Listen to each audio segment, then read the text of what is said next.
My name is Elizabeth Chadwick. I'm an entrepreneur, I'm a graphic designer, and I am dyslexic.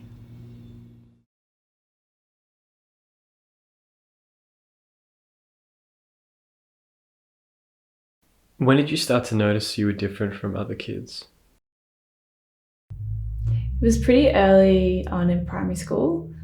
I think maybe like grade 1 or grade 2 when we started to learn spelling. I went to a Montessori kindergarten, so we didn't do much reading and writing. It was all like explaining things through dance and drawing and stuff. So yeah, I got a bit of a shock when I arrived at primary school and wasn't like up to the same standards as other kids. I was diagnosed when I was 29, so 2 years ago. But I had kind of been going through the process of getting diagnosed for about 5 years before then. I just hadn't kind of gotten around to like paying for the test and actually getting it done. And I think because I thought I'd kind of stopped studying and I didn't really need to have any formal diagnosis, but then I was thinking about studying again, so I thought if I got a formal diagnosis then it would help me studying the second time round and kind of give teachers an idea about what could help me and that sort of thing. I would explain dyslexia as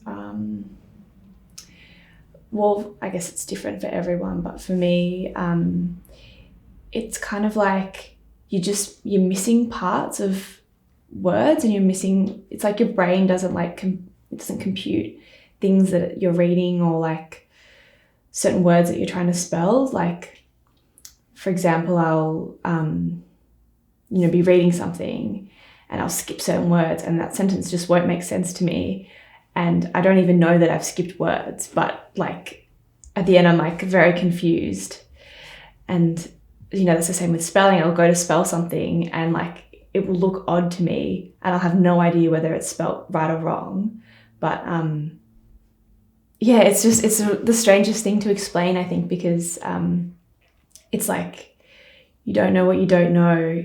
You're missing part of your brain or something because you're not like registering certain things that you're seeing and you're writing and you're reading. Yeah. When I was at uni, for example, I would be given like design briefs and I would hand over a project and it would be half completed because I misread like a whole chunk of the brief, but I didn't even know that I'd misread it. I just hand in a project and be like, oh, why is mine different to everyone else's? And then it's like because I didn't read it properly and like it wasn't really my fault, but yeah. I don't know, that's kind of what it's like for me anyway. And I think because like, being dyslexic, you have to figure out your own like ways of learning how to read and learning how to write. Everyone comes up with a different strategy, so it kind of does evolve differently. Like when you're in your mid-20s, it is a very different experience for each person. How do you manage it? I don't know if it's like a conscious strategy that I've created, but like I think I know when I'm reading emails now from clients and stuff, just getting someone else to read the email for me and just or like reading it back to someone or like just checking that I haven't missed anything, especially if it's quite a big email, quite a big brief. That sort of thing. I think just like, I don't know, making people aware. It's a good strategy. But I mean, when I was at high school and stuff, my strategy wasn't like around figuring out how to make dyslexia work, because I didn't know that I was dyslexic. It was around like fitting in. So it was more like being loud and, acting up and that sort of thing. That was my strategy. I don't know if that makes sense. Yeah. So. What kind of struggle did you face in your early schooling? I was like put in different reading groups and writing groups and, given extra homework, which obviously didn't help because I couldn't read in the first place. So like giving me more reading was not going to be very helpful.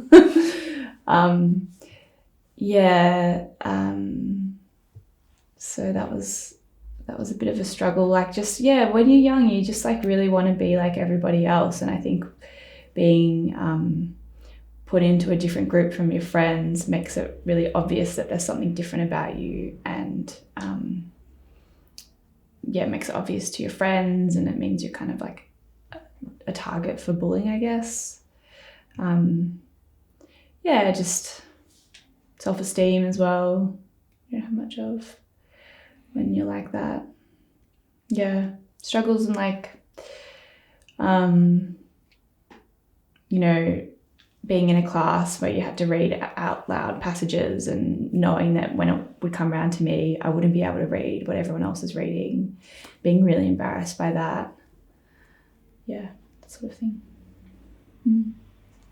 Did that affect your early development? Totally.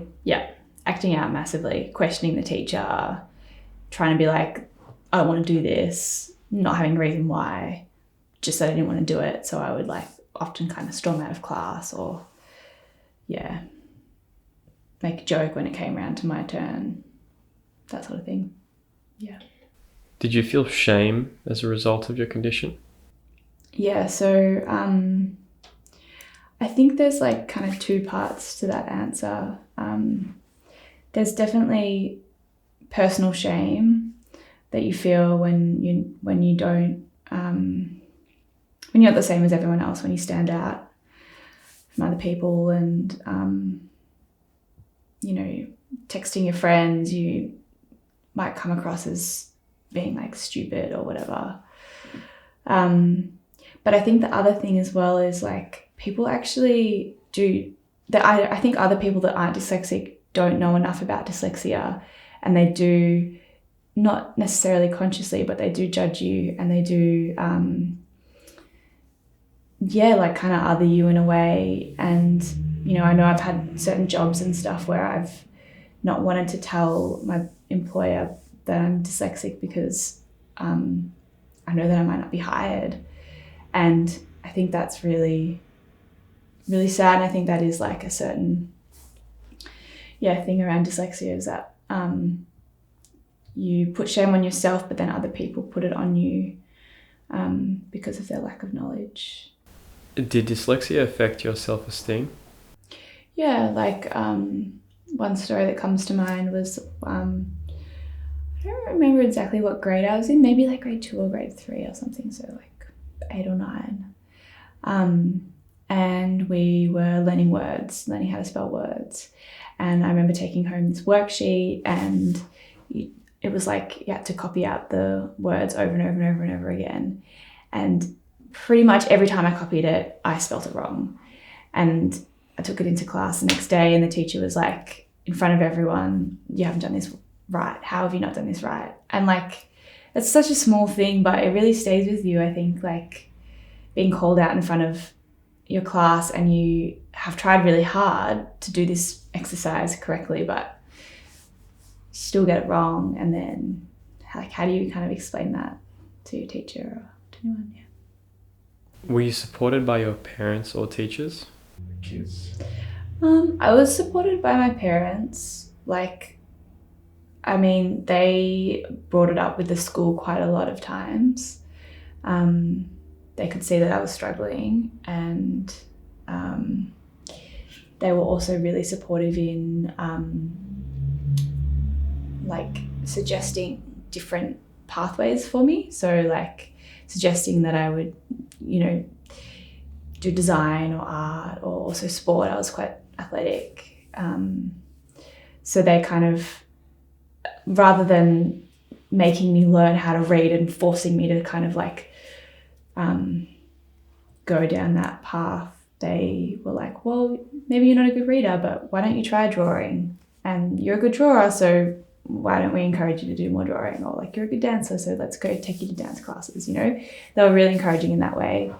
My teachers were terrible until I was in year 11 and 12, when I went to an art school, for VCE, and then by that stage, I just didn't even think about English as a subject. It was like the bottom of my priorities. I just did like fine art, BizCom, textiles, and then I did English because I had to, but I hardly put any effort behind it.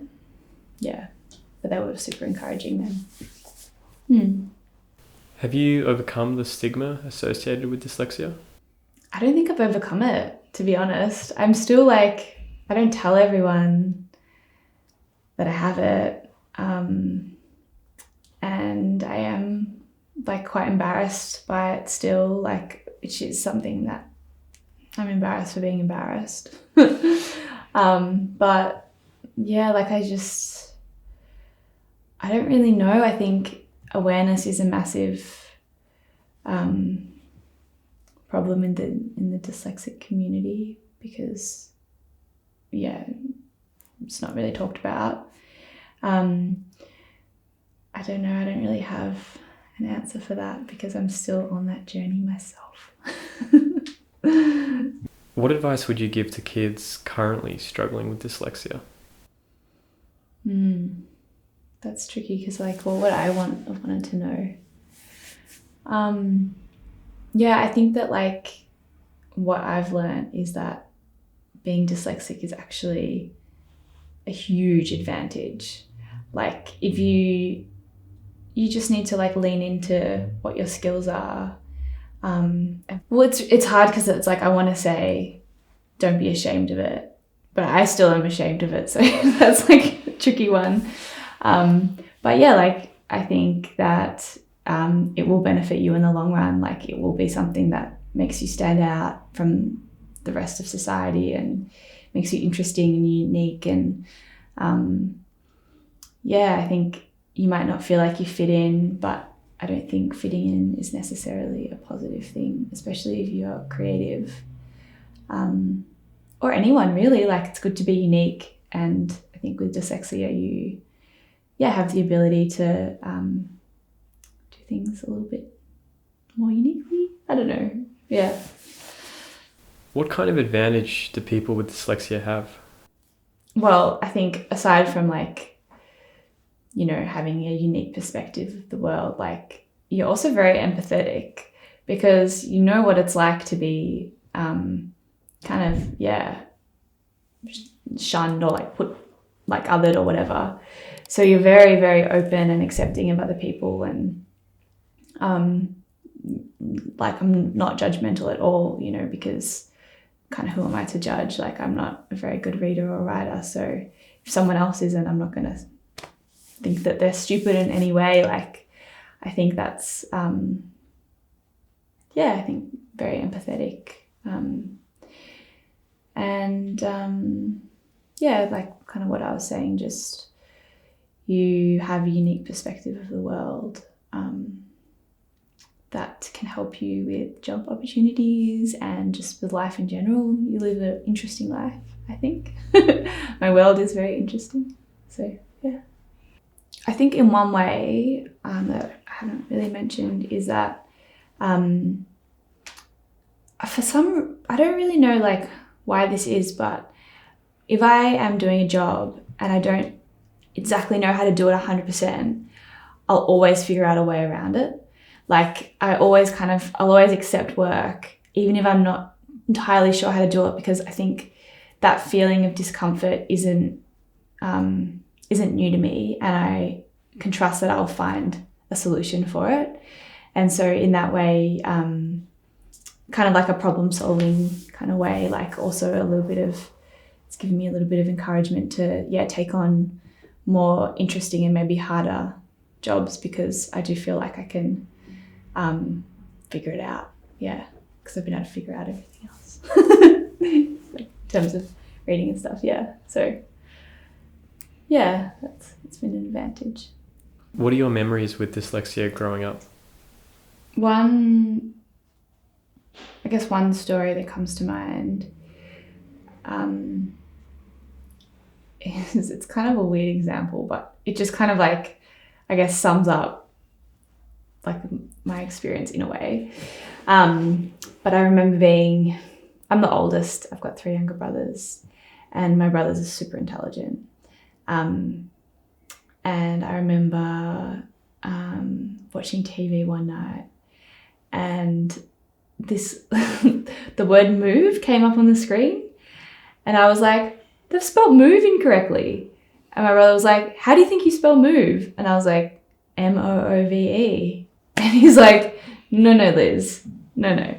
And like, that was kind of a bit of a running joke in the family.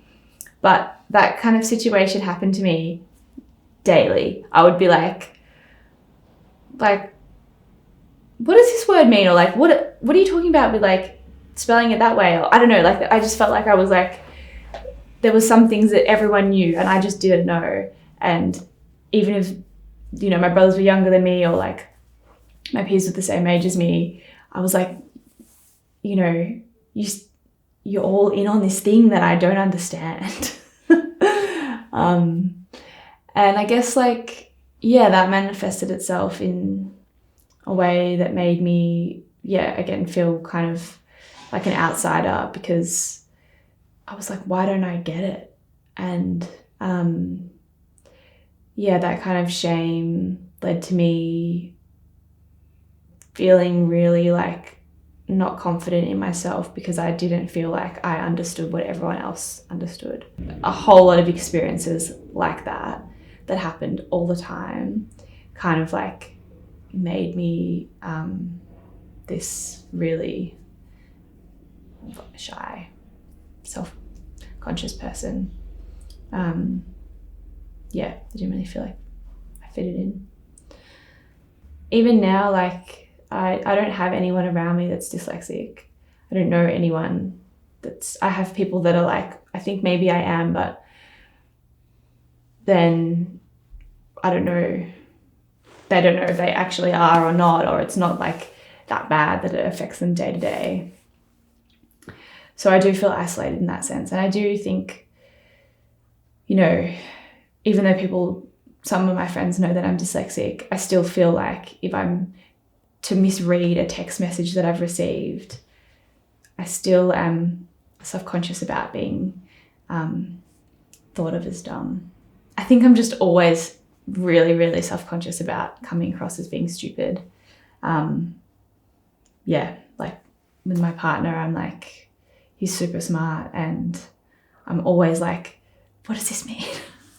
How do you spell this? Like, can you read this out to me? And like, it's fine because it's a safe space with us, but like, you know, I hate that feeling of just not feeling as smart as other people, not remembering names or not remembering like words or whatever. Yeah.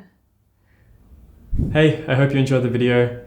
If you'd like to support the channel, please consider subscribing on Patreon. Otherwise, if you could post the video somewhere on Reddit, that would also be awesome.